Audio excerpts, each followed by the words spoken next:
Cycling is a weird and wonderful sport, and over the years we've been fed many nuggets of wisdom. Coming up are a few of our favourite, although when we were trying to implement them at the time, they almost certainly weren't.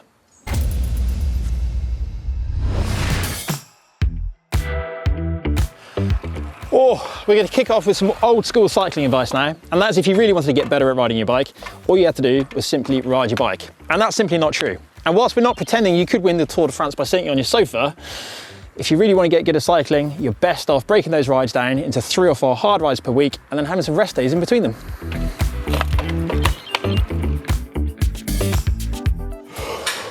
Oh, breakfast time. And there's nothing like a good, solid piece of steak to sit in your belly all day. You know, that animal protein breaking down real slow in your belly is literally going to take all day to digest. Maybe I'd be better off with a plate of soggy French pasta instead. On second thoughts, I'm not sure that's going to cut it either. How about just a good, healthy, balanced diet? Well, that was clearly absolutely terrible advice, and that should stay in cycling's darkest history. Some good advice now. 1 for health, 2 for recovery, but 3 is a crime. Maybe there is some sense in having wine for recovery because it's proven to contain antioxidants, and a little bit of wine is meant to be good for your heart. However, if I've had 2 glasses of wine, I'd find it hard to stop and not finish the bottle, which probably isn't going to help my racing the next day, is it? Absolutely nothing will get you ready for spring like heading out in the middle of winter in just your shorts. But that's right, if you really want to be a tough cyclist, you have to really put in the work and harden yourself up in the most brutal way possible. Now, to offer a little contrasting advice, if you go out in shorts in the winter, yeah, you'll be getting hard, but you'll also be getting really fat. I mean, fat, like a little seal pup. And the best way to combat that is to dress up. It's 23 degrees here today. I'm going to be wearing everything I own. And the reason for this is, of course, weight loss. Weight loss is going to make me better. So the more weight I can sweat out, the better cyclist I'll be. And of course, overdressing also looks really cool because all the pros do it. I'm going to be thirsty wearing all of this.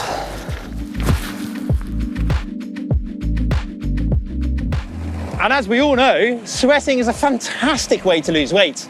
And if you're trying to lose weight, why not train yourself not to need water at all? Although we should probably address 2 issues right there. Sweating only marginally burns more calories, and when you get back, you're going to have a drink and all of that weight's gone straight back on. And then, of course, you can't actually train yourself not to need water.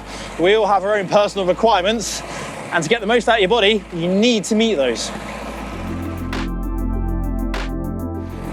This next little nugget of wisdom comes from the midst of cycling history. In fact, none of us have heard it since around 2008, when it was last recommended to somebody in the office. And that is staying in the little ring for the entire winter.